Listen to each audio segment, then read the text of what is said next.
यस्य प्रसादात् भगवत्प्रसादं यस्य प्रसादात् लगति कुतोऽपि ध्यायं सुबन्धस्याय शत्रुशन्यां वन्दे गुरुश्री चरणारविन्दं विश्वसर्गविसर्गादि नवलक्षणलक्षितं श्रीकृष्णाख्यं परं धाम जगद्धामरमामितं नमः परमहंसास्वादितचरणकमलचिन्मकरन्दाय भक्तजनमानसनिवासाय श्रीरामचन्द्राय यत्र यत्र रघुनाथकीर्तनं तत्र तत्र कृतमस्तकाञ्जलिं बाष्पवारि परिपूर्णलोचनं मारुतिं नमत राक्षसान्तकं वागीशायस्य वदने लक्ष्मीर्यस्य च वक्षसि यस्यास्ते हृदये संवित् तं नृसिंहमहं भजे नारायणं नमस्कृत्य नरं चैव नरोत्तमं देवीं सरस्वतीं व्यासं ततो जयमुदीरये नमो मामदन्याय कृष्णप्रेमप्रदायते कृष्णाय कृष्णचैतन्य नाम्ने गौरद्विषे नमः पञ्चतत्त्वात्मकं कृष्णं भक्तरूपस्वरूपकं भक्तावतारं भक्ताख्यं नमामि भक्तशक्तिकं हे कृष्णा करुणसिन्धो दीनबन्धो जगत्पते गोपेश गोपिकान्त राधाकान्त नमोस्तुते तप्तकाञ्चन गौराङ्गी राधे वृन्दावनेश्वरी वृषभानुसुते देवी प्रणमामि हरिप्रिये श्रीचैतन्यमनोभीष्टं स्थापितं येन भूतले स्वयं रूपकदा मह्यं ददाति स्वपदान्तिकं वाञ्छाकल्पतरुभ्यश्च कृपासिन्धुभ्य एव च पतितानां पावनेभ्यो वैष्णवेभ्यो नमो नमः भज श्रीकृष्णचैतन्य प्रभु नित्यानन्द श्री अद्वैत गदाधर श्रीवासादि गौरभक्तवृन्द हरे कृष्ण कृष्ण कृष्ण हरे हरे हरे राम राम राम हरे हरे हरे कृष्ण कृष्ण कृष्ण हरे हरे हरे राम राम राम हरे हरे हरि ओम तत्सत् श्री श्री राधा गोपीनाथ स्वामी श्रीमद चैतन्य महाप्रभु श्री सीतारामचंद्र भगवान श्री जगन्नाथ स्वामी श्री कार्यशक्ति श्री वेंकटेश्वर स्वामी श्री लक्ष्मी नृसिंह स्वामी श्री गुरुदेव श्री प्रभुपाद वाరు పూజ్యపాద రజన స్వామి భక్తి కంకణ మహారాజు గారు పూజ్యపాద శ్రీ హరిదాస్ ప్రభు అనంతకోటి వైష్ణవుల యొక్క విశేషమైన అనుగ్రహం వలన అత్యంత పవిత్రమైన ఈ చైత్రమాసంలో శ్రీమద్ వాల్మీకి రామాయణం ప్రవచించడానికి మాకు శ్రవణించడానికి మీ అందరికీ కూడా ఈ సద్భాగ్యం కలుగుతుంది. హరే కృష్ణ. ఇప్పటి వరకు కూడా మనము మహాత్మ్యం చెప్పుకున్నాము, అలాగే బాలకాండంలో ప్రవేశించాము. నిన్న వాల్మీకి ఋషి నారదుని ప్రశ్నించారు, అయ్యా ఈ 16 గుణాలతో యుక్తమైన మహానుభావుడు మహాత్ముడు ఎవరైనా ఉన్నారా? ఓం సాంప్రతంలోకే అస్మిన్ సాంప్రతంలోకే, అది కూడా ఈ లోకంలో ఈ నా కళ్ళతోటి చూడగలిగేటట్టుగా ఉండాలి ఆ మహానుభావుడు. అటువంటి మహానుభావుడు ఎవరైనా ఉన్నారా అంటూ అంటూ ప్రశ్నించాడు వాల్మీకి ఋషి. అప్పుడు బహవో దుర్లభం అంటూ నారదుని అన్నారు, అయ్యా దుర్లభం, బహవో దుర్లభం, చాలా చాలా కష్టం. ఇన్ని 16 గుణాల యుక్తమైన వ్యక్తి, అది కూడా ఈ లోకంలో, అసలు ఏ లోకంలోనూ ఉండడమే కష్టం. అటువంటిది కానీ నా దివ్య దృష్టితోటి, నా తపస్సుతోటి నేను చెప్పగలను. ఉన్నారు ఎవరైనా, ఇక్ష్వాకు వంశ ప్రభవో రామో నామ జనైశ్రుత నియతాత్మ మహావీర్యో యుతిమాన్ కృతిమాన్ వసి బుద్ధిమాన్ నీతిమాన్ వాగ్మీ శ్రీమాన్ శత్రు నివర్హణ విపులాంశో మహాబాహు కంబుగ్రీవో మహాహను మహోరస్తో మహేశ్వాసో గూఢజంత్రు అరిందమ ఆజానుబాహు సుశిరా సులలాట సువిక్రమ. మీరు చెప్పిన లక్షణాలన్నీ ఉన్నాయి, పూర్ణంగా ఉన్నాయి. నిత్యము ఎవరయ్యా, ఎక్కడ జన్మించారు ఆయన? ఇక్ష్వాకు వంశ, ఇక్ష్వాకు వంశంలో అవతరించారు. ఆయన పేరేంటయ్యా? రామో రామ, 2 అక్షరాలు ఉన్నాయి, రామ. ఈ రామ అనే పేరుతోటి అవతరించారు. జనైశ్రుత, అవతరించడంతో ముల్లోకాల్లో ఆయన యొక్క పేరు ప్రసిద్ధమైపోయింది. చూడండి, ఏదైనా వ్యక్తి గొప్ప పని చేస్తే ఆయన పేరు ప్రసిద్ధమవుతుంది. కానీ ఇక్కడ శ్రీరామచంద్రుడు అవతరించడంతో ముల్లోకాల్లో ఆయన యొక్క పేరు ప్రతిష్టలు వ్యాప్తించాయి. ఇక్ష్వాకు, ఇక్షు అంటే చెరకు, ఇక్షు అంటే చెరకు, తింటాం కదా మనం చెరుకు. ఇక్షు అంటే చెరకు, వాక్కు అంటే మధురంగా ఉంటుంది. ఎవరి నోట్లో నుంచి వచ్చే మాటలు అత్యంత మధురంగా ఉంటాయి. అంటే కఠినమైన మాటలే అసలు రావు నోట్లో నుంచి. వారే ఇక్ష్వాకు వంశంలో జన్మించిన వారు. ఇక్ష్వాకు, ఇక్షు అంటే చెరుకు, వాక్కు అంటే మాట. అసలు నోట్లో నుంచి వచ్చే ప్రతి మాట కూడా అత్యంత మధురము.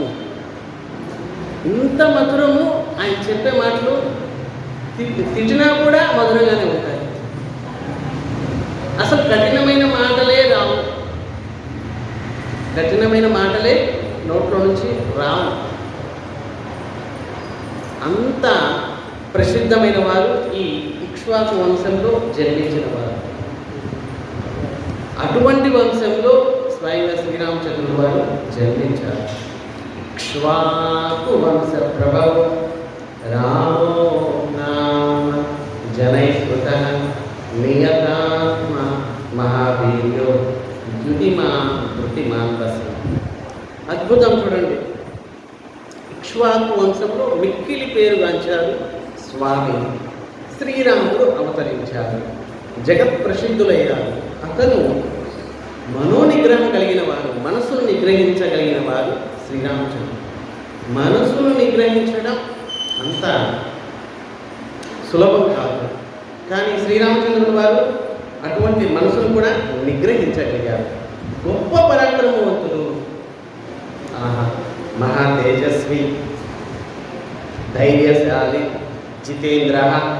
జితేంద్రుడు, మరి ప్రతిభాశాలి, నీతి కౌశలుడు, మరి చిరునవ్వుతోటి మితముగా మాట్లాడేవాడు శ్రీరామచంద్రుడు. ఎంత అవసరమో అంతే మాట్లాడతారు, అంతకంటే ఎక్కువ లేదు, తక్కువ లేదు. ఎవరితో ఏ విధంగా మాట్లాడాలి అంతే మాట్లాడతారు, అది కూడా చిరునవ్వుతోటి. చూడండి, మరి ఆయన కోపం రాదా? ఎప్పుడు మరి చిరునవ్వే నవ్వుతూ ఉంటారే. మరి శత్రువులతో ఎలా మాట్లాడతారు? సరే, మిత్రులు, స్నేహితులు, ఇంట్లో వారితో నవ్వుతూ మాట్లాడతారు ఉండొచ్చు. మరి శత్రువులతో ఎలా మాట్లాడతారు? శత్రువులు ఎలా మాట్లాడతారు? ఒకసారి ఎప్పుడైతే సీత అపహరణం అయిపోయింది, శ్రీరామచంద్రుల వారు వారిని కూడా సంహరించారు, సుగ్రీవుడితోటి మిత్రత్వం పొందారు. ఇద్దరు మిత్రులయ్యారు అగ్నిసాక్షి. సుగ్రీవుడు మాటిచ్చాడు, సరే, లక్షల కోట్ల మంది వానర సైన్యం నాకుంది, నలువైపులా నేను పంపిస్తాను సీతాదేవిని వెతకడానికి. కాకపోతే ఇప్పుడు వర్షాకాలంలో మా వానరులు ఎక్కడ తిరుగుతారు కనుక ఈ 4 మాసాలు వర్షాకాలము అయిపోయిన తర్వాత మా వానరుల్ని లక్షల మంది ఉన్నారు, మాకు అందరినీ నలువైపులు పంపిస్తాను, ఏదో విధంగా సీతాదేవిని వెతికి పట్టుకొని వస్తాను అని చెప్పి మాటిచ్చాడు సుగ్రీవుడు. సరే, 4 మాసాలు వర్షాకాలం అయిపోయాయి. కానీ చూడండి, శ్రీరామచంద్రుడు వాళ్ళని సంహరించేశాడు. ఇప్పుడు మహారాజు అయిపోయాడు సుగ్రీవుడు. మరి ఇంతగా విషయభోగంలో ఇంతగా ఉన్నాడు, మర్చిపోయాడు. అసలు రాముడికి ఇచ్చిన మాటలే మర్చిపోయాడు. సింహాసనం మీద కూర్చున్నాడు, విషయభోగంలో ఉండిపోయాడు. 4 మాసాలు అయిపోయిన తర్వాత కూడా ఏంటి బయటికి రావలేదు. శ్రీరామచంద్రుడు సహించారు. కోపం వచ్చేసింది శ్రీరామచంద్రుడు. మరి కోపం వస్తే ఎలా మాట్లాడతారు? లక్ష్మణ్ణి పిలిచారు శ్రీరామచంద్రుడు. ఓ లక్ష్మణ, ఇలా నా మిత్రుడు సుగ్రీవుడు, ఒకసారి ఆయన దగ్గరికి వెళ్ళి ఈ చిన్న మాట చెప్పు. వాలి ఏ వైపునైతే వెళ్ళాడో ఆ వైపున ఆ ద్వారం ఇంకా తెరిచే ఉంది, అదే వైపుకి వెళ్ళడానికి సిద్ధంగా ఉన్నాడో లేదో అడుగు ఒకసారి. చూడండి ఎంత మధురమైన మాట.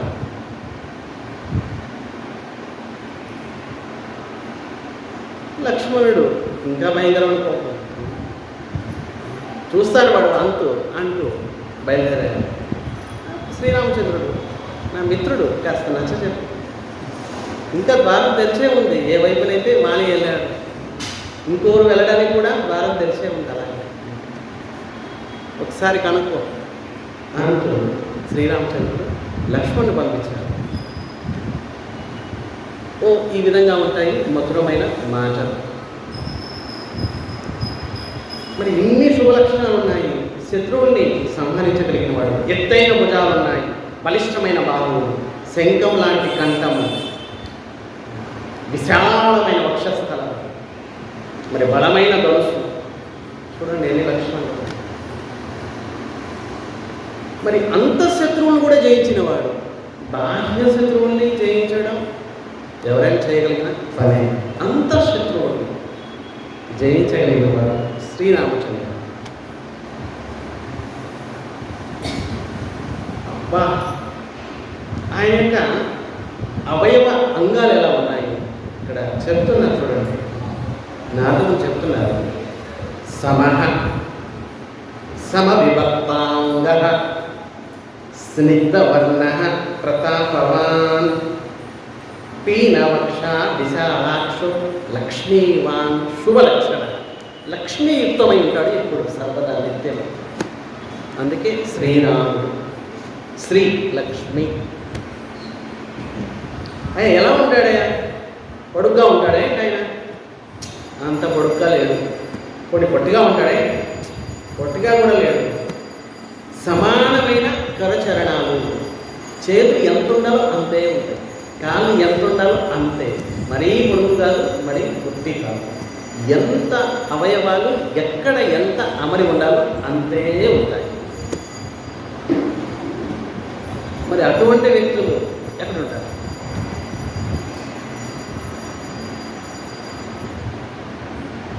ఇప్పుడు సరదాగా పెళ్లి చూపుల్లో మనం చూస్తుంటాం.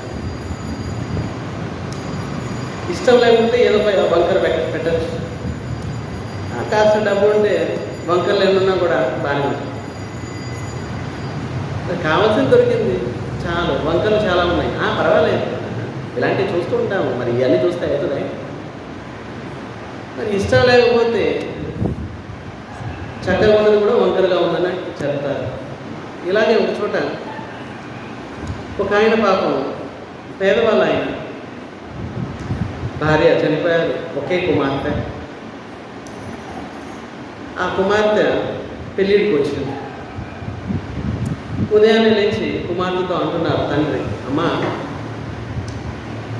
పెళ్ళిడికి వచ్చావు నువ్వు, ఈరోజు పెళ్లి కుమారుడు అదే చూడటానికి వస్తారు, మనము పేదవాళ్ళము, సరే అన్ని రకాల ఏర్పాట్లు చేయాలి ఏదో విధంగా అని చెప్పారు తండ్రి. అలాగే శివుడి దగ్గరికి వెళ్ళి ప్రార్థించారు, స్వామి ఏదో విధంగా ఖాయం చేసేయండి, పేదవాళ్ళం మేము, ఒకే కుమార్తె, వివాహం చేస్తే నాకు కూడా భారం తగ్గిపోతుంది, ఇంకెటువంటి భారం ఉండదు, శివ శివ అంటూ మీరు ఇక్కడే కూర్చుంటాను అని అనుకున్నారు. సరే సమయం అయింది, అది చెప్పారు, అయ్యా కనీసం 4-5 అయినా రండి, ఒక చిన్న కారులో రండి అని అన్నట్టుగా అన్నారు. మరి వాళ్ళు లారీలో వచ్చారు, కారులో రమ్మంటే లారీలో వచ్చారు, ఇంట్లో వాళ్ళని రమ్మంటే వీధిలో వాళ్ళందరూ తీసుకొచ్చారు. ఇంతమంది జనాలు పాపం సరే ఏర్పాట్లన్నీ చేశారు. తర్వాత మగపెళ్లి వారి తరఫున వాళ్ళందరూ ఒక్కొక్కరు అడుగుతున్నారు, అమ్మాయి అదొచ్చా నీకు, ఇదొచ్చా, రకరకాలుగా, మరి పాట వచ్చా, ఇవి రకరకాలుగా ఎన్నో రకరకాలుగా అడుగుతున్నారు, ప్రశ్నలు వేస్తున్నారు. పాపం చిన్న అమ్మాయి 16-17 సంవత్సరాల అమ్మాయి, మరి అందరూ ఎన్నో రకాల ప్రశ్నలు వేశారు, అందరికి కూడా సమాధానం చెప్తుంది. పాపం అందరూ ప్రశ్నలు వేశారు, అయిపోయాయి. అప్పుడు పెళ్లి కుమారుడు తండ్రి కుమారుని అడుగుతున్నాడు, నువ్వు కూడా ఏదో ప్రశ్న వేయి, అందరూ వేసేసారు, మరి నువ్వు చేసుకుంటావు కదా, నువ్వు కూడా ఏదైనా ప్రశ్న వేయి. అప్పుడు ఆయన ప్రశ్న వేశారు, నీకు పాడటం వచ్చా, నీకు నృత్యం చేయడం వచ్చా? అప్పుడు ఆ అమ్మాయి చివరిగా ఒక మాట అన్నది, మరి ఇంతమంది ఇన్ని రకాల ప్రశ్నలు వేశారు, మరి ఎవరినైతే చేసుకుంటానో ఆయన కూడా వేశారు, నీకు పాడటం వచ్చా, నీకు నృత్యం చేయడం వచ్చా? సరే నాకు పాడడం వచ్చు, నృత్యం చేయడం వచ్చు, మరి నీకు మృదంగం వాయించడం వచ్చా అని అమ్మాయి అన్నది. నాకు రాదండి అని అన్నాడు పెళ్లి కుమారుడు. మరి నేను పాడతాను, నృత్యం చేస్తాను, నీకు మృదంగం వాయించడం రాదు, మరి మీ నాన్న వచ్చి వాయిస్తాడే అని అన్నారు. మరి అలాగుంటుంది అన్నమాట. కానీ ఇక్కడ శ్రీరాముడి యొక్క అంగ సౌష్టము అతీతమైనది, చిన్మయమైనది, పొడవుగా లేరు, పొట్టిగా లేరు, సమవిభక్తాంగ, చేతులు, కాళ్ళు, ముక్కు, నోరు అన్నీ కూడా సమవిభాగము, కంఠము శంఖంలాగా ఉంది, 3 గీతలు ఉన్నాయి, నాభి దగ్గర 3 గీతలు ఉన్నాయి. ఇవన్నీ కూడా భగవంతుని యొక్క శుభలక్షణం.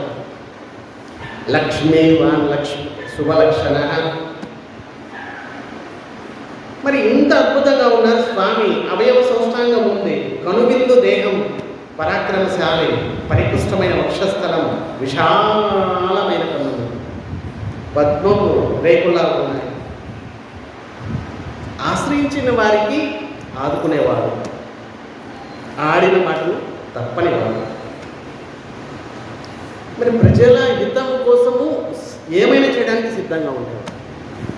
మరి వారి హితం కోసమే కదా తన సొంత భార్యను సైతం, ఎవరైతే అత్యంత పవిత్రం జగజ్జనని ముల్లోకాలకి తల్లి సీతమ్మ వారిని కూడా చివరికి త్యజించారు, త్యాగం చేశారు ప్రజల హితం కోసం. మరి ప్రాణికోటిని పవిత్రం అనొచ్చేవాడు. ఆయన నామము రామ అని ఒక్కసారి ఎవరైతే ఉచ్చరిస్తారో వారి సర్వ పాపాలని హరించేవాడు, వారికి ఆనందాన్ని చేకూర్చేవాడు. ఆయనే శ్రీరామచంద్రుడు. బ్రహ్మలను సృష్టించగలడు, శివుడిలాగా లయింప చేయగలడు, విష్ణువులాగా పోషించగలడు. అంత సర్వశక్తిమంతుడు శ్రీరామచంద్రుడు. స్వయంగా ఆచరిస్తూ లోకుల చేత ఆచరింప చేసేవాడు శ్రీరామచంద్రుడు. స్వధర్మం పరినిష్ఠుడు శ్రీరామచంద్రుడు. మరి ధనుర్వేదంలో ఆరితేరినవాడు, సకల శాస్త్రాలు తెలుసు. మరి శాస్త్రాది విషయములందు ఏమరపాటు లేనివాడు. చూడండి, శాస్త్రాలు తెలుసుకోవడం ఒక విషయం, తెలుసుకున్న శాస్త్రాల్ని పాటించడం, ఆచరించడం ఇంకొక విషయం. మరి పాటించినప్పుడే మరి ప్రయోజనం. చూడండి, ఎడమవైపునే వెళ్ళాలి రోడ్డుకి అని విన్నాము, చదివాము.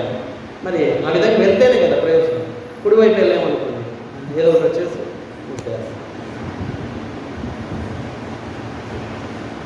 త్రిసంధ్య అంటే 3 సంధ్యాలు, తెల్లవారుజామున, మధ్యాహ్నం, మళ్ళీ ఈ సంధ్యా సమయం, త్రిసంధ్య అంటారు. చతుష్కర్మాణి వర్జయత్, 4 పనులు చేయకూడదు. సంధ్యా సమయంలో శాస్త్రం చెప్తుంది 4 పనులు చేయకూడదు. నిద్రపోకూడదు. మరి ఈరోజు ఎవరు పాటిస్తున్నారు? ఉదయం 9-10కి, రాత్రి 12-1 గంటలకు పడుకుంటారు. ఉదయం లేచేసరికి 9-10. 9-10 అయిన తర్వాత కూడా అప్పుడే 9, అప్పుడే 10 అయిపోయింది, అప్పుడే అయిపోయింది. మధ్యాహ్నం నిద్రపోకూడదు. ఇక సంధ్యా సమయంలో నిద్రపోకూడదు. తినకూడదు. సంధ్యా సమయంలో, సంధ్యా సమయంలో తినకూడదు. అలాగే స్వాధ్యాయం భవేత్ మరణం. మరి ఈ సంధ్యా సమయంలో స్వాధ్యాయం, శాస్త్రాన్ని అధ్యయనం స్వలాభం కోసం చేయకూడదు. నిద్రపోకూడదు, తినకూడదు, స్వలాభం కోసం చేయకూడదు. అలాగే 4వది మైథునం, స్త్రీ పురుషులు కలవకూడదు. సంధ్యా సమయంలో తెల్లవారుజామున కానీ, మధ్యాహ్నం కానీ, ఈ సంధ్యా సమయంలో పొద్దుగోకిన తర్వాత స్త్రీ పురుషులు కలవకూడదు. చతుష్కర్మాణి వర్జయత్, ఈ 4 పనులు చేయకూడదు. నిద్రపోతే ఏమైంది? లక్ష్మీ దృష్టం, లక్ష్మీదేవి కోపం వస్తుంది, ఇక మీ ఇంట్లో ఉండదు. పోనీ తింటున్నారు, సంధ్యా సమయంలో తినకూడదు, తింటున్నారు. తింటే రోగగ్రస్తులవుతారు. మరి ఈ రోజుల్లో మరి చిన్నపిల్లల నుంచి పెద్దవాళ్ళ వరకు రోగగ్రస్తులు తొందరగా ఎందుకు అవుతున్నారు? కారణం ఏంటంటే మరి స్వాధ్యాయం, మరణం భవేత్, మరి మరణం దగ్గర. ఇక మైథునం చేస్తే స్త్రీ పురుషులు కలిస్తే దుష్ట సంతానం జన్మిస్తారు. మరి ఎన్ని రకాల దుష్ట సంతానం ఉంది? ఎవరైతే మరి వాడు చావడానికి కూడా రెడీ, మరి బాంబులు వేసేస్తారు, 100,000 మంది చనిపోతారు. వీళ్ళంతా కూడా దుష్ట సంతానం, ఇతరులకి హాని తలపెట్టేవాళ్ళు, వీరంతా దుష్ట సంతానం. సో ఈ 3 సంధ్యాలలో ఈ 4 కర్మలు చేయకూడదు. తినకూడదు, పడుకోకూడదు, స్వాధ్యాయం చేయకూడదు, మైథునం, స్త్రీ పురుషులు కలవకూడదు. సో ఇది శాస్త్ర నియమం. మరి ఎంతమంది పాటిస్తున్నారు? శాస్త్రం చెప్తుంది మరి. కానీ ఇక్కడ శ్రీరామచంద్రుడి విషయంలో సర్వశాస్త్ర కుశలుడు స్వయంగా ఆచరించి తన ప్రజల్ని కూడా ఆచరింపేటట్లు చేసేవారు.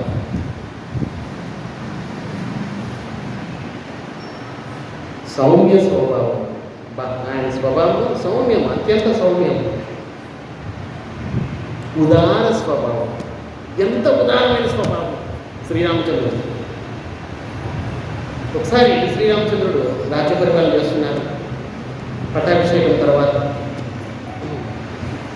రకరకాల బ్రాహ్మణులు వారు వీరు రాజ్యభవనానికి వచ్చి దానం అడుగుతున్నారు.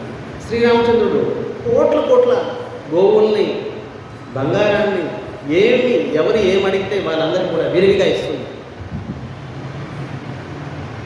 ఎవరి ఇక మా బుద్ధ స్వామి ఇంత మేము ఏం చేసుకుంటామో అంత దానం ఇస్తున్నారు ఆయన. మేము మైలేం స్వామి ఇంత బంగారం మేము ఉంటే అప్పుడు మరి ఈ విధంగా దానం చేస్తున్నారు. చివరికి అందరూ అయిపోయారు. ఒక వృద్ధుడు, ఒక ముసలాయన బ్రాహ్మణుడు కర్రపట్టుకొని మెల్లమెల్లగా వస్తున్నాడు. చిన్నవారు ఆయన్ని ఆదరపూర్వకంగా తీసుకొచ్చారు.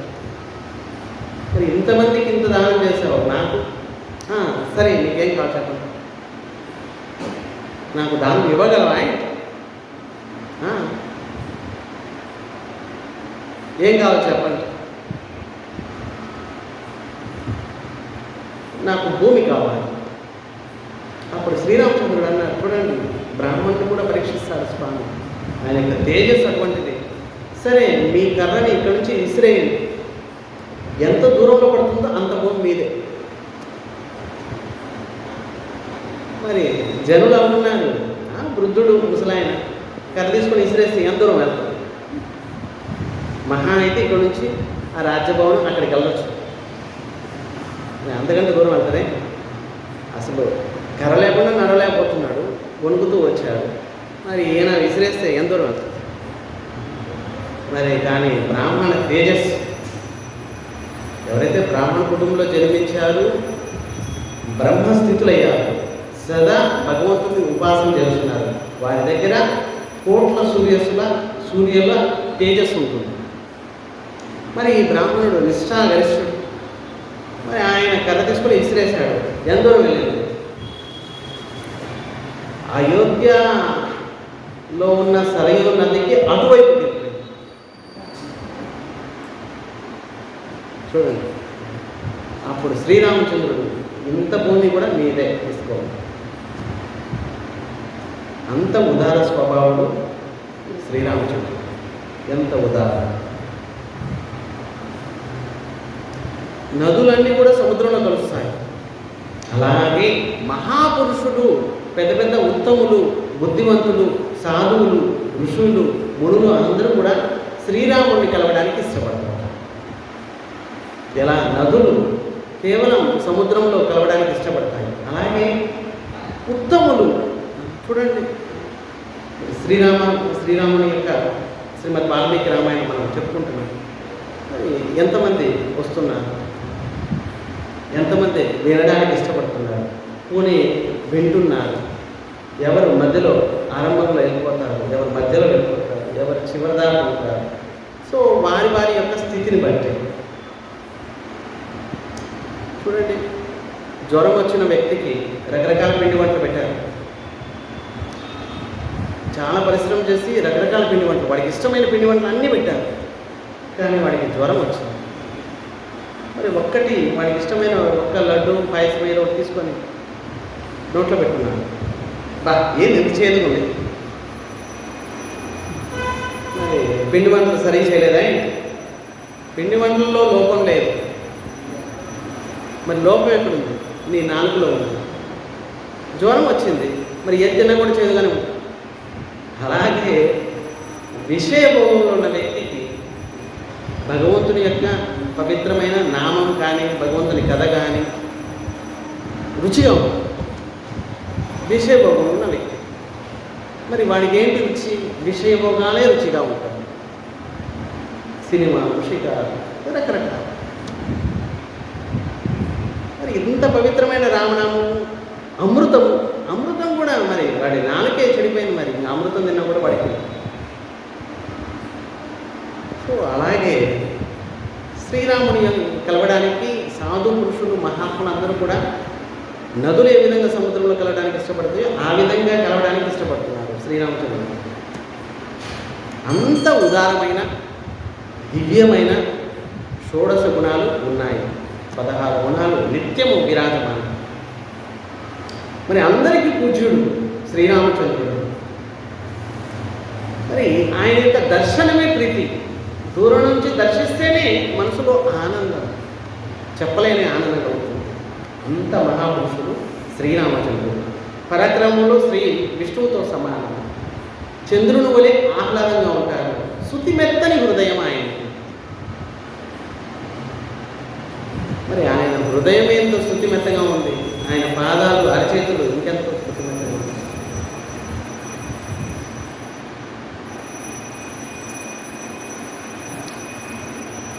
ఆశ్రితులకు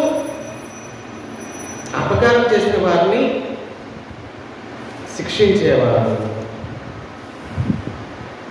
మరి త్యాగ స్వభావం ఉంది, సత్యపాలన ఉంది. అన్ని రకాల అమోఘమైన పరాక్రమశాలి శ్రీరామచంద్రుడు. ఇన్ని సద్గుణాలు ఉన్నాయి. తమేవం గుణ సంపన్నం రామం సత్య పరాక్రమం జ్యేష్ఠం. మరి దశరథునికి 4 కుమారులు, అందులో జ్యేష్ఠుడు. జ్యేష్ఠం పెద్దవాడు శ్రీరామచంద్రుడు. జ్యేష్ఠం శ్రేష్ఠ గుణై. మరి గుణాల్లో పెద్ద ఆయన, కేవలం వయసులో కాదు, గుణాల్లో కూడా శ్రేష్ఠ గుణై యుక్తం ప్రియం దశరథ సుతం. దశరథుని యొక్క సుతులలో, కుమారుల్లో పెద్ద ఆయన ఈయన శ్రీరామచంద్రుడు.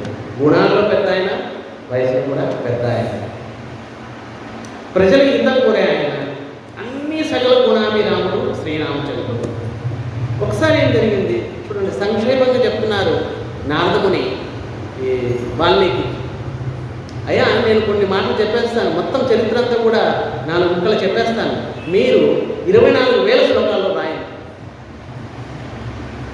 చూడండి, గాయత్రి మంత్రం యొక్క ఒక్కొక్క అక్షరం ఒక్కొక్క 1000 శ్లోకాలు చొప్పున, 24 అక్షరాలకి ఒక్కొక్క 1000 చొప్పున 24,000 శ్లోకాలు రాశారు వాల్మీకి ఋషి. ఏకైక అక్షరం పుణ్యం, మహాపాతక నాశనం. శ్లోకం కాదు, శ్లోకంలో సగం కాదు, ఒక్కొక్క అక్షరము భయంకరమైన మహాపాతకాలు. పాపము, మహాపాపము, మహాపాతకాలు, వాటిని కూడా సర్వనాశనం చేస్తాయి ఒక్కొక్క అక్షరం. అంత పవిత్రమైనది శ్రీమద్ వాల్మీకి రామాయణం. ప్రత్యేకంగా ఇప్పుడు పరిస్థితుల్లో కూడా కోట్ల సంవత్సరాలు అయిపోయింది శ్రీమద్ వాల్మీకి రామాయణం రాసి. ఇప్పుడు కూడా ఉత్తములు ఆశ్రయం తీసుకున్నారు. కోట్ల సంవత్సరాలు అయిపోయింది. శ్రీరామచంద్రుడు అవతరించే కోట్ల సంవత్సరాలు అయిపోయింది. శ్రీరామచంద్రుడు ఎప్పుడు అవతరించారు? ఈ త్రేతాయుగంలో అవతరించలేదు. 24వ త్రేతాయుగంలో అవతరించారు. ప్రస్తుతం 28వ చతుర్యుగంలో కలియుగం నడుస్తుంది. అంటే చూడండి, ఎన్ని వేల లక్షల సంవత్సరాలు. అయినా కూడా శ్రీరాముడి యొక్క చరిత్ర సర్వత్రా ప్రతిష్ఠించబడింది. సరే ఏం జరిగింది? ప్రజలందరూ కూడా శ్రీరామచంద్రుడి యొక్క గుణాన్ని గానం చేస్తున్నారు. అయోధ్యవాసి ఆ ప్రజల యొక్క గానము విని దశరథ మహారాజు కనిపించింది. అబ్బా, సమయం వచ్చిందేంటి శ్రీరామచంద్రుడిని పట్టాభిషేకం చేయడానికి సమయం వచ్చింది. ప్రతి వారు కూడా ఎప్పుడు శ్రీరామచంద్రుడు రాగవుతారు, ఎప్పుడైతారు అని ప్రతి వారు కూడా కర్ణై చెవుల్లో ఎక్కడ చూసినా కూడా ఇదే వినిపిస్తున్నారు. అయితే రిటైర్మెంట్ సమయం వచ్చేసింది నాకు. వెంటనే శ్రీరామచంద్రుడిని పట్టాభిషేకం చేపిస్తారు. వెంటనే వశిష్ఠులు వారిని గురువుగారిని అడిగారు, గురుగారు మా పెద్ద అబ్బాయిని సింహాసనం మీద కూర్చోబెట్టాలనుకుంటున్నాను, మంచి సమయం చూడండి ఒకసారి, మంచి రోజు మంచి సమయం ఏంటి? వశిష్ఠులు వారు చూశారు, అబ్బా రేపే మంచి సమయం స్వామి, రేపు ఇంత మంచి సమయం కాదు చెప్పలేదు, మళ్ళీ అటువంటి సమయం రావడానికి మళ్ళీ సంవత్సరం అయింది.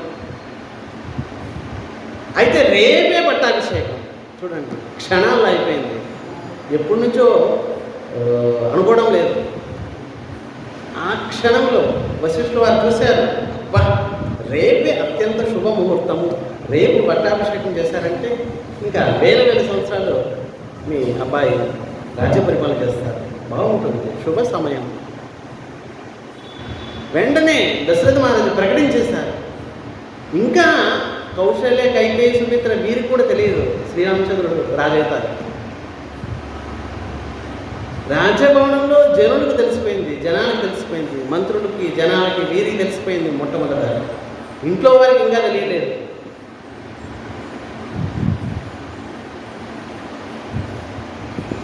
సరే జనులు కోరారని చెప్పి పట్టాభిషేకం చేశారు. మనం తర్వాత మళ్ళీ ఇంకా బాగా చెప్పుకుంటాం. ఇది సంక్షిప్తంగా నారదముని వాళ్ళకి ఋషి చెప్తున్నారు. ఒకసారి ఇలా ప్రజలు అనుకుంటే దశరథ మహారాజు విన్నారు, పట్టాభిషేకం చేయాలని నిర్ణయించుకున్నారు.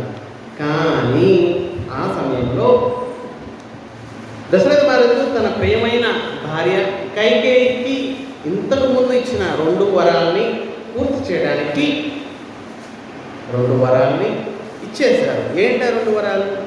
శ్రీరామచంద్రుడికి 14 సంవత్సరాలు దండకారణ్యంలో వనవాసం, భరతుడికి పట్టాభిషేకం, 2 వరాలు. మరి దశరథ మహారాజు మూర్ఛితమై పడిపోయారు. శ్రీరామచంద్రుడు తెలుసుకున్నారు, పితృవాక్య పరిపాలకుడు, తండ్రి వాక్యాన్ని సత్యం చేయడానికి, ఇచ్చిన వరాన్ని సత్యం చేయడానికి పితృవాక్య పరిపాలకుడై వనవాసానికి బయలుదేరారు. మరి ఆయన్ని అనుసరించారు సీతమ్మ వారు, లక్ష్మణ స్వామి. తం వ్రజంతం ప్రియో భ్రాత లక్ష్మణోను జగామచ స్నేహ ప్రియ సంపన్న సుమిత్రానందవర్ధన. ఏం శ్లోకా చెప్తున్నారు స్వామి. సుమిత్ర నందవర్ధన, సుమిత్రాదేవికి ఆనందం చేకూర్చే స్వామి లక్ష్మణ స్వామి. అటువంటి లక్ష్మణ స్వామి శ్రీరామచంద్రుడిని అనుసరించారు. స్వామి మీరు లేకుండా నేను అయోధ్యలో ఉంటానే, నాకు అయోధ్య వనంతో సమానం, మీరు లేక, మీరు దండకారణంలో ఉంటే అదే నాకు అయోధ్య.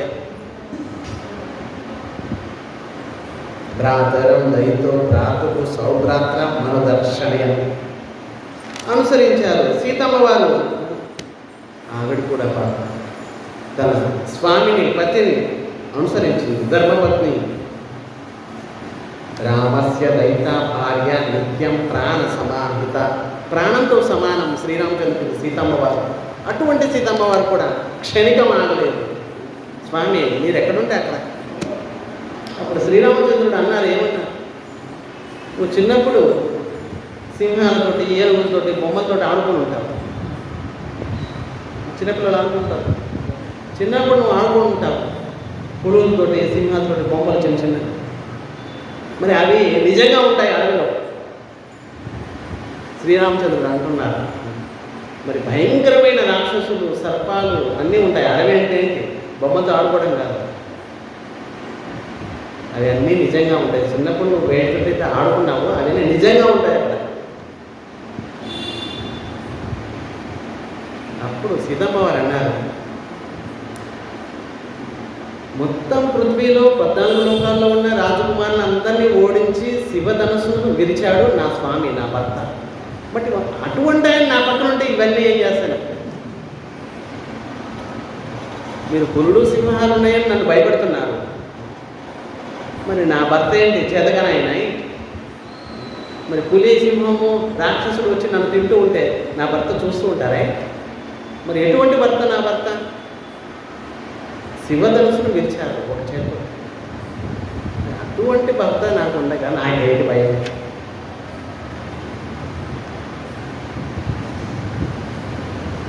సరే, సీతమ్మ వారు లక్ష్మణుడు బయలుదేరారు. శృంగవేరిపురంలో నిషాదరాజు గుహుడిని కలిశారు. అక్కడ నుంచి నలుగురు బయలుదేరారు.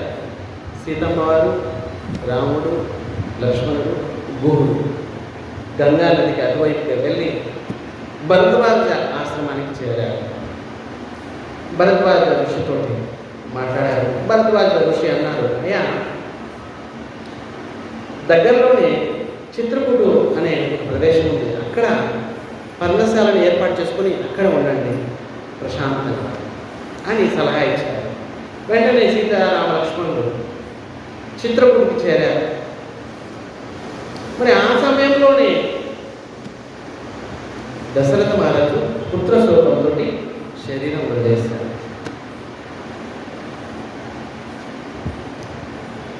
దశరథుడు మృతి చెందారు, శరీరం వదిలేశారు. వెంటనే వశిష్ఠుడు భరత మహారాజుని పిలిచి, అయ్యా, మీరు రాజ్యసింహాసనం ఖాళీ ఉంది, మీరే కూర్చోండి. ఎందుకంటే శ్రీరామచంద్రుడు పితృవాక్య పరిపాలకుడై అరణ్యం వెళ్ళిపోయారు. భరతుడు అన్నారు, స్వామి, మీకేమన్నా తెలివి తక్కువ, మీ గురువు గారు కదా, మీరు నన్ను కూర్చోమంటున్నారేంటి? నేను శ్రీరామచంద్రుడిని తీసుకొస్తాను అంటూ బయలుదేరారు లక్ష్మణ్ భరతుడు. చివరికి ఎంతో నచ్చ చెప్పారు, ఎంతో బ్రతిమేళారు. స్వామి, మీది సింహాసనం, మీరుండగా నేనేంటి సింహాసనం కూర్చోండి. శ్రీరామచంద్రుడు అన్నారు, సరే. చివరికి పాదకులను తీసుకొచ్చి సింహాసనం మీద కూర్చోబెట్టి, అయోధ్యలో కూడా వాసం చేయలేదు, పక్కనే ఉన్న చిన్న పల్లెటూరు నంది గ్రామంలో ఉండేవారు భరతుడు. చూడండి ఎంత నిష్ఠాగరిష్ట.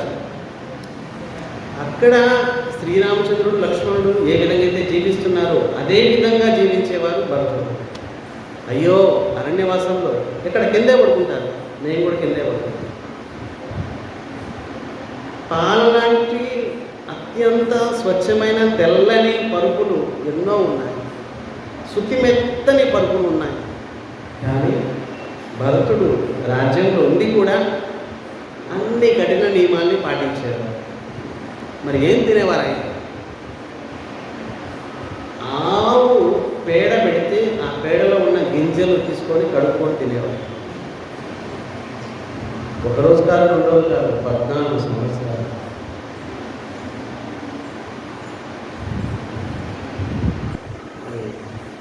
చూడండి. సరే, ఈ విధంగా బయలుదేరారు. ఇక భరతుడు వచ్చి పాదకులు తీసుకొని బయలుదేరారు. అప్పుడప్పుడు జనులు వచ్చేవారు. మరి ఋషిమునుల యొక్క తపస్సుకి భంగం కలుగుతుందని చెప్పి శ్రీరామచంద్రుడు అక్కడి నుంచి దండకారణ్యం బయలుదేరారు. అక్కడ విరాటుడు అనే ఒక రాక్షసుని సంహరించారు. శరభంగ మహర్షిని కలిశారు, సుతీక్ష్ణుడిని కలిశారు, అగస్త్యముని కలిశారు. అగస్త్యముని ఎన్నో వరాలు కూడా ఇచ్చారు శ్రీరామచంద్రుడు. ఇక ఇంద్రచాపం ఇచ్చారు, ఖడ్గం ఇచ్చారు, అక్షయ బాణాలు ఇచ్చారు, ఇలా రకరకాల. మరి దండకారణ్యంలో ఉంటుండగా ఋషులందరూ వచ్చారు. ఋషిములు వచ్చి శ్రీరామచంద్రుడికి చెప్పారు, స్వామి, దండకారణ్యంలో 1000 మంది రాక్షసులు ఉన్నారు, ఇప్పుడు మా యొక్క తపస్సుని భంగం చేస్తున్నారు, దయచేసి మీరు మమ్మల్ని రక్షించండి అంటూ శరణు పొందారు 1,00,000 మంది ఋషిములు. అప్పుడు శ్రీరామచంద్రుడు ప్రతిజ్ఞ చేశారు, మరి మీ తపస్సుకు భంగం చేసే ప్రతి రాక్షసుడిని నేను సంహరిస్తాను అంటూ ప్రతిజ్ఞ చేశారు. మరి ఆ సమయంలోనే జలస్థానంలో శూర్పణఖ వచ్చింది. శ్రీరామచంద్రుడి యొక్క అందానికి మోహితమై వచ్చి వివాహ ప్రస్తావన చేసింది. స్వామి, మీరు నా కోసం జన్మించారు, నేను మీకోసం జన్మించాను, మన ఇద్దరం వివాహం చేసుకుంటే చాలా బాగుంటుంది. తర్వాత విషయం లక్ష్మణుడు చెవుల ముక్కులు కోసి పంపించేశారు, విరింపుని చేశారు.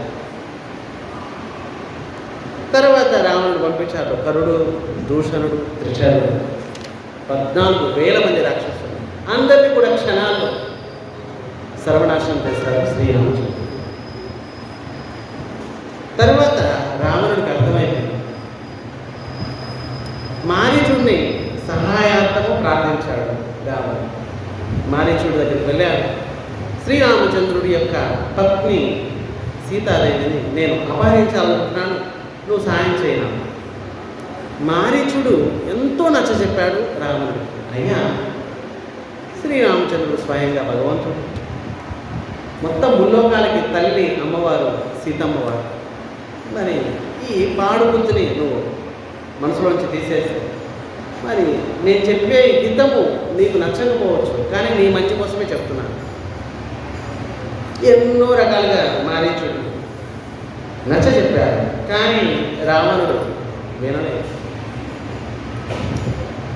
వింటావా చస్తావా అన్నాడు రావణుడు. మారీచుడు అనుకున్నాడు, వీడి చేతిలో చావడం కంటే మరి స్వామి చేతిలో చస్తే వైకుంఠం వెళ్తాను, మరి వీడి చేతిలో చస్తే నరకం, అదేదో అక్కడే చేస్తాను, నీకు ఎలా వెళ్తే నేను చస్తాను నాకు తెలుసు, అయినా కూడా వీడి చేతిలో ఎంతో చావడం.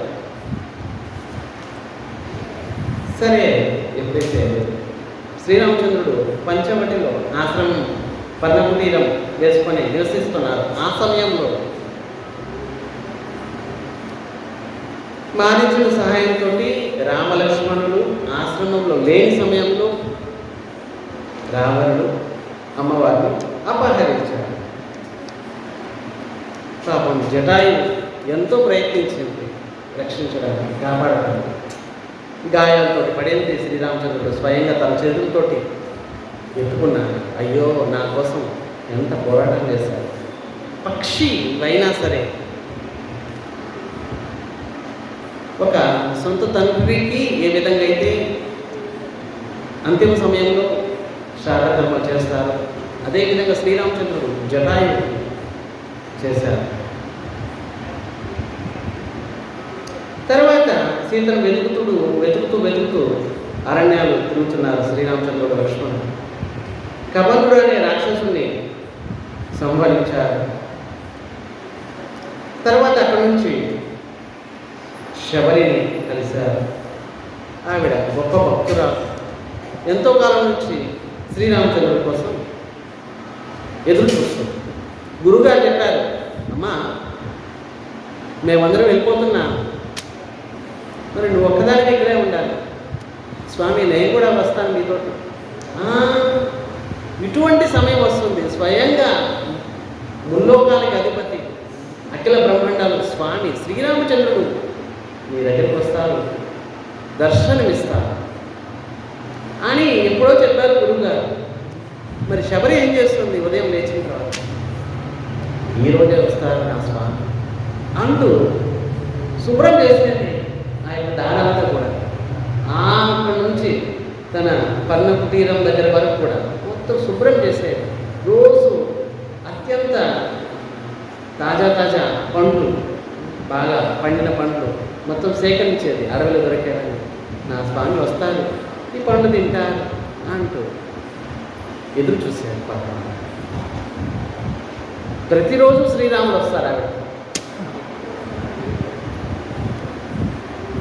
మరి ఆవిడ మీద దయ చూపించారు శ్రీరామచంద్రుడు. తర్వాత మెల్లగా పంపా సరోవరం దగ్గరికి వచ్చారు, హనుమంతుడిని కలిశారు. హనుమంతుడు చెప్పారు, అయ్యా ఈ కిష్కింధకాండలో వాలి సుగ్రీవుడు అనే ఇద్దరు సోదరులు ఉన్నారు. మరి వాలి భయం వల్ల సుగ్రీవుడు పారిపోతున్నాడు, తన సొంత భార్యని అపహరించేశాడు వాలి. మరి ఇప్పుడు సుగ్రీవుడు అటు ఇటు పరిగెత్తుతున్నాడు, నేను మంత్రిని. అప్పుడు సరే నేనున్నాను, ఇబ్బంది లేదు, పర్వాలేదు, నేను రక్షిస్తాను. అప్పుడు మిత్రత్వం పొందారు, మిత్రులయ్యారు సుగ్రీవుడు శ్రీరామచంద్రుడు ఆ నిమిషాలు. అప్పుడు శ్రీరామచంద్రుడు చెప్పారు, ఇలా సీత అపహరణం విషయం సుగ్రీవుడు విన్నారు, అయితే నేను సాయం చేస్తాను మిత్రమా, మీరు నా సాయం చేయండి, నేను మీ సాయం చేస్తాను.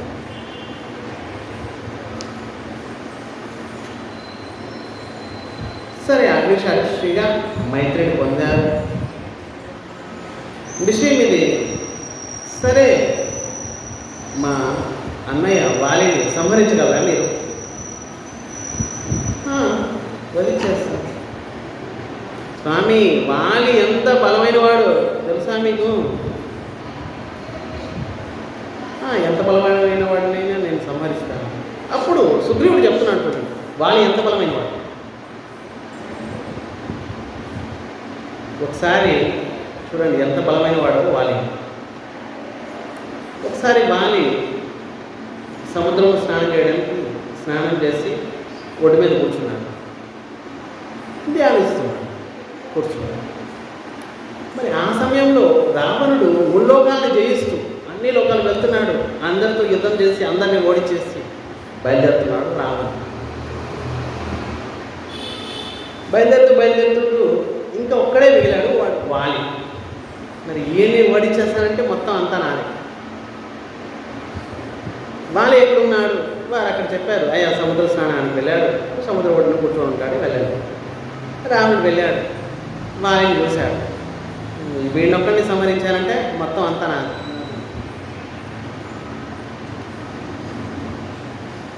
ఈ రావణుడు వెళ్ళి యుద్ధ ప్రస్తావన పెట్టాడు, మన ఇద్దరం రండి యుద్ధం చేసుకున్నా, నువ్వు నేను ఏంటో తేల్చుకున్నావు రండి అని పిలిచారు. అప్పుడు వాలి పాపం ధ్యానంలో ఉన్నారు, కాస్త కళ్ళు తెరిచి ఇలా చూశారు, ఎవరా వీడు? ఈ రావణుని చంకలో పెట్టేసుకున్నాడు వాలి. మళ్ళీ ధ్యానంలో కూర్చున్నాడు. మరి ఈ విషయం మర్చిపోయాడు, ఈవిడ చంకలో ఉన్నాడు. వాలి ఎంత శక్తివంతుడు. సరే, అక్కడ నుంచి వాలి లేచి మొత్తం ప్రదక్షిణ చేసేవాడు, 14 లోకాలు ప్రదక్షిణ చేసేవాడు. ఒక ముహూర్తంలో మళ్ళీ వచ్చేసేవాడు వాలి. అంటే చూడండి ఎంత శక్తివంతుడు. మొత్తం ముల్లోకాలన్నీ తిరిగేసి వచ్చేసాడు. కానీ వీడు సంఘంలో ఉన్నాడన్న విషయం మర్చిపోయాడు వాలి. తిరిగి ఇంటికి వచ్చిన తర్వాత ఎప్పుడైతే ఉత్తరీయము ఇలా తీసి అక్కడ పెట్టాడు, పెట్టేసరికి సంఘం నుంచి కింద పడ్డాడు. ఏ రావణుడు వాలి పాదాలకి నమస్కారం చేసి, స్వామి పొరపాటున వచ్చాను, దారి తప్పి కాస్త క్షమించండి, నేను కాస్త పని ఉంది, అర్జెంట్ ఫోన్ వచ్చింది, వెళ్ళాలి, ఎమర్జెన్సీ, మళ్ళీ మాట్లాడుకుందాం మనం అని చెప్పి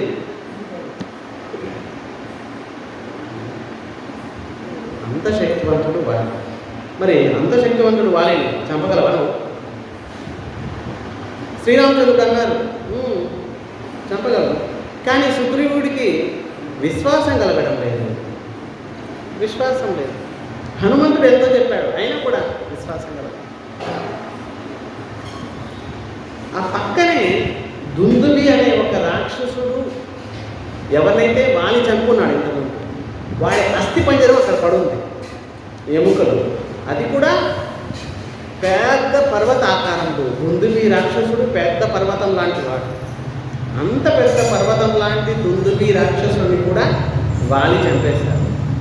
చచ్చిన తర్వాత మరి ఎముకలు అస్థి పంజరం పడున్నాయి, పెద్ద పర్వతం లాగా, అంత పెద్దది. అప్పుడు సుగ్రీవుడు శ్రీరామచంద్రుడిని తీసుకెళ్ళాడు అక్కడ. చూడండి స్వామి, దుందుబి రాక్షసుడు మా అన్న చంపాడు వాలి, వాడి అస్థి పంజరం చూడండి పర్వతంలాగా, కాస్త దీన్ని కదపగలవా నువ్వు అన్నారు సుగ్రీవుడు.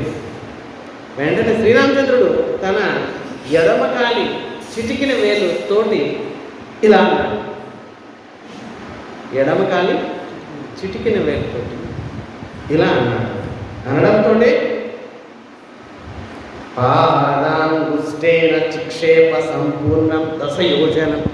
పాదాంగుష్టం మేమేం కల్పించి చెప్పడం లేదు, ఎడమకాలి చిటికిన వేలెత్తు, అంగుష్టం చిన్నది లేదు, ఇలా అన్నాడు. అనడంతో 10 యోజనం 10 యోజనాలు అంటే 120 కిలోమీటర్ల దూరంలో పడిపోయింది. అప్పుడు సుగ్రీవుడికి కాస్త విశ్వాసం వచ్చింది, ఈయనే చంపగలరు, ఎవరు లేరు. కానీ ఇంకా పూర్తిగా విశ్వాసం కలగలేదు.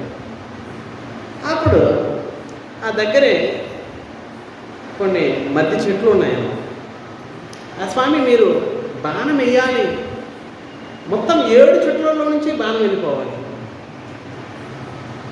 వేయగలరా అని అన్నారు సుగ్రీవుడు. శ్రీరామచంద్రుడు ఏం చేశారు? బాణం తీశారు, ఇలా బాణం వేశారు. మొత్తము అన్ని చెట్లలో నుంచి బాణం వెళ్ళిపోయి మళ్ళీ పర్వతంలోకి, అక్కడ పక్కన పర్వతం ఉంది, ఆ చెట్ల పక్కన ఆ పర్వతం లోపలికి వెళ్ళిపోయి అక్కడి నుంచి మళ్ళీ రసాతలం లోపలికి వెళ్ళిపోయి మళ్ళీ అక్కడి నుంచి తన తూణీరంలో వచ్చేసి అప్పుడు సుగ్రీవుడు కాలు పట్టుకున్నాడు. స్వామి, మీరు తప్పక వారిని వధించగలరు, ఇంకెవ్వరు లేరు.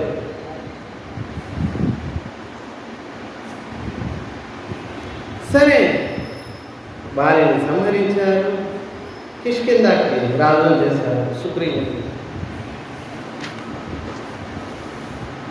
తరువాత వానర ప్రభు సుగ్రీవుడు వానరులు అందరినీ పంపించారు సీతాన్వేషణ.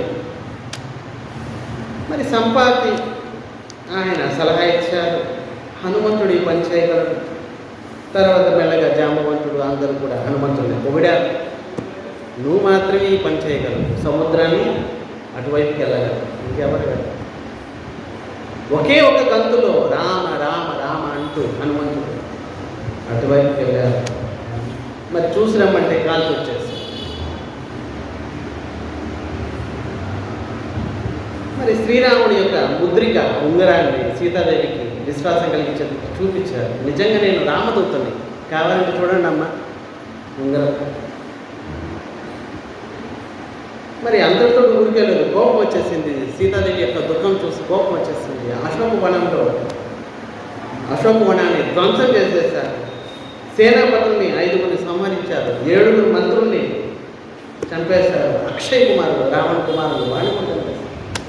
ఎంతమందిని చంపేశారు. చివరికి బ్రహ్మాస్త్రంతో బద్ధుడైపోయాడు.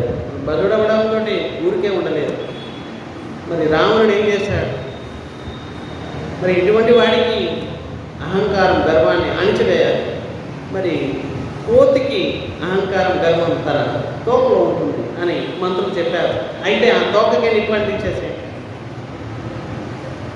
హనుమంతుడు అనుకున్నాడు, నేనే నిప్పు అంటించాలనుకున్నాను.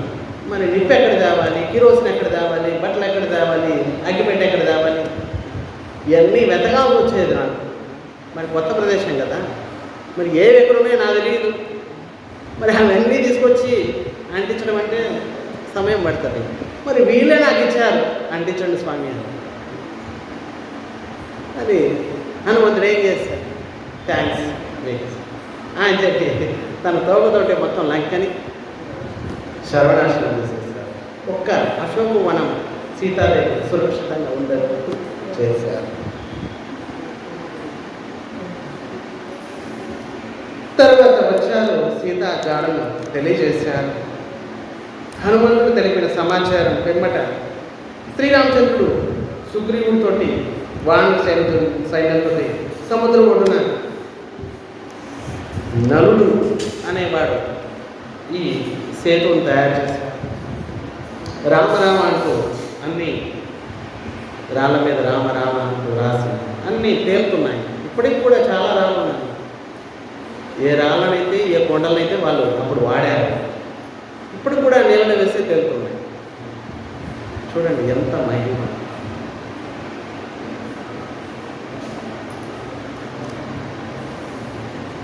చివరికి లంకను విజయం పొందారు, రావణుని సంహరించారు, సీతను తిరిగి తీసుకొచ్చారు.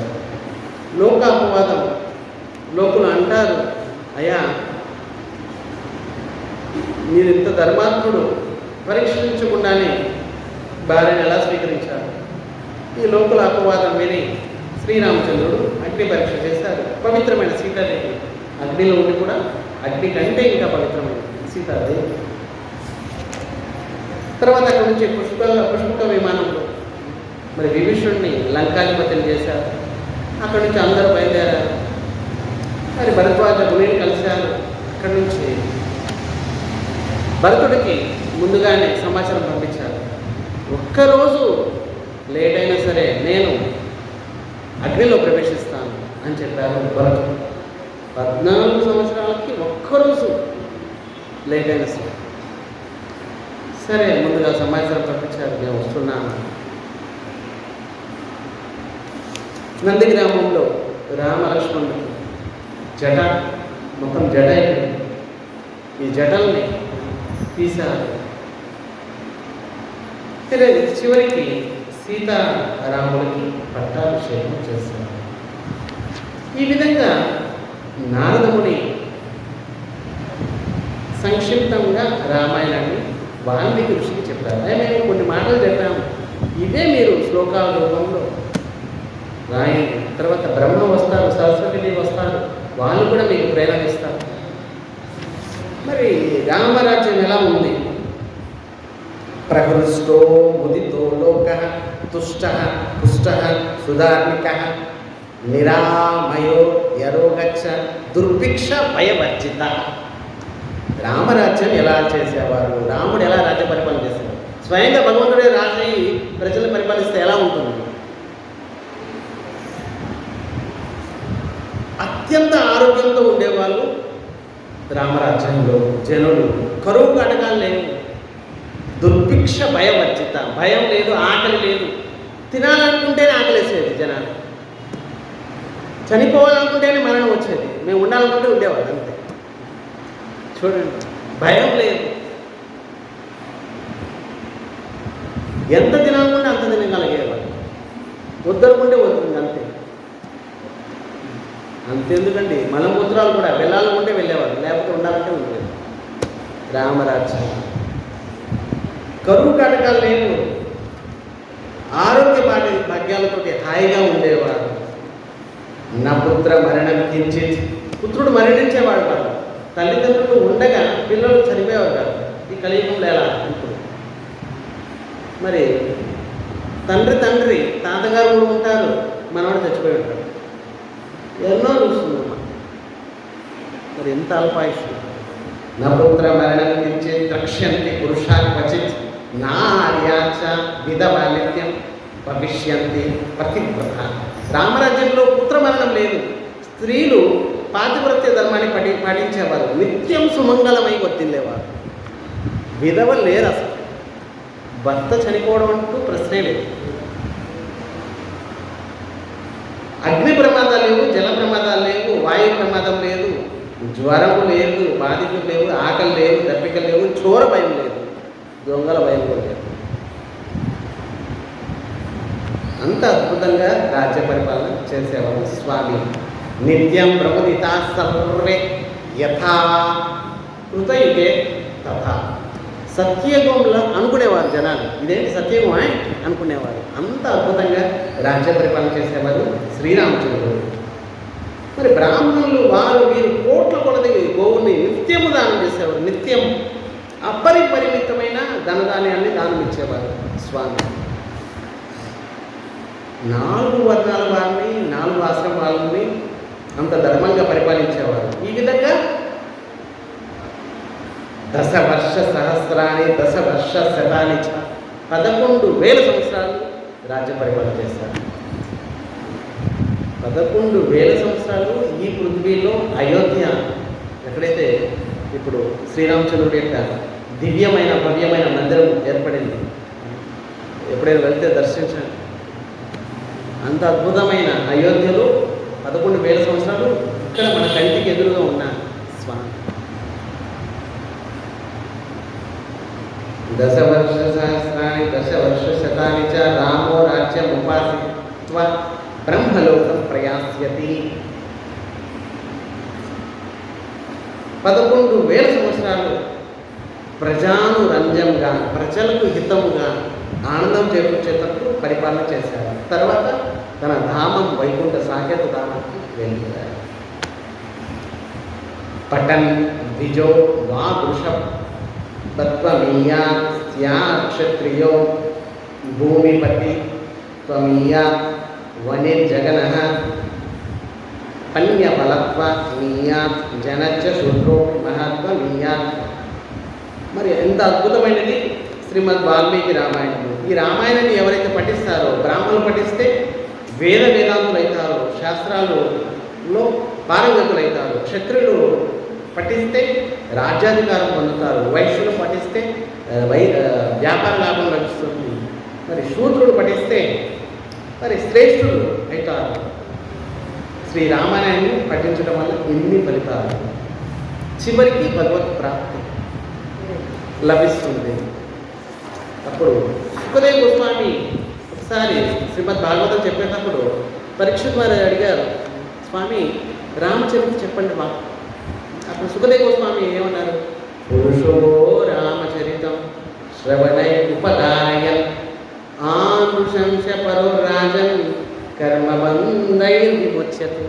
అయ్యా, రామచరితం ఎవరైతే శ్రవణై ఉపదారయన్, శ్రవణం వినడం వలన, ధరించడం వలన, హృదయంలో ధరించడం వల్ల ఏంటి లాభం ఏంటి? ఆనృశంస పరో రాజన్, ఓ రాజన్, ఆనృశంస క్రూరత ఉండదు, కఠోరత ఉండదు హృదయంలో.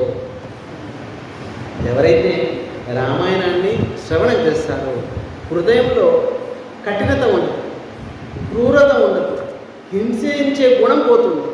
రామాయణం వింటే పరుషమైన కఠినమైన మాట్లాడే స్వభావం కూడా పోతుంది. ఇంకా ఏంటి? కర్మబంధై విముచ్యతే. ఈ భయంకరమైన కర్మపాసనం నుండి బయటపడిపోతారు ఎవరైతే రామాయణం భక్తి శ్రద్ధలతో వింటారు. శ్రవణి ఉపదారయం, ఇది ఫలితం. సో ఇప్పటి వరకు 7వ రోజు, ఇంకొక 8, 9, 2 రోజులు ఉంది. రేపు అసలు గ్రంథం ఎలా ఆరంభించారు, వాల్మీకి ఋషి ప్రేరణ ఎలా లభించింది, ఎలా గ్రంథం ఆరంభించారు, ఏమేమి రాశారు, అవి మనం మెల్లమెల్లగా చెప్పుకుంటాం. కుల శ్రీరామచంద్ర భగవానికి, సీతారామ లక్ష్మణ భరత శత్రుఘ్న శ్రీ హనుమానికి, శ్రీ రాధా గోపినాథ స్వామికి, శ్రీమద్ చైతన్య మహాప్రభుకి, శ్రీ జగన్నాథ స్వామికి, శ్రీ కార్యసిద్ధి శ్రీ వెంకటేశ్వర స్వామికి, శ్రీ లక్ష్మీ నృసింహ భగవానికి, అనంతకోటి వైష్ణవ బృందకి, శ్రీల గురుదేవుకి, శ్రీల ప్రభుపాదుకి, సమవేత భక్త బృందకి, జై పూజపాత్ర స్వామి భక్తి కంగణ వనమారాజు గారికి, జై పూజపాత్ర శ్రీ హరిదాస్ ప్రభుకి, సదా శ్రవణ గారి భక్త బృందకి, శ్రవణ గారి భక్త బృందకి, శ్రవణ గారి భక్త బృందకి, సమవేత భక్త బృందకి, గోవిందా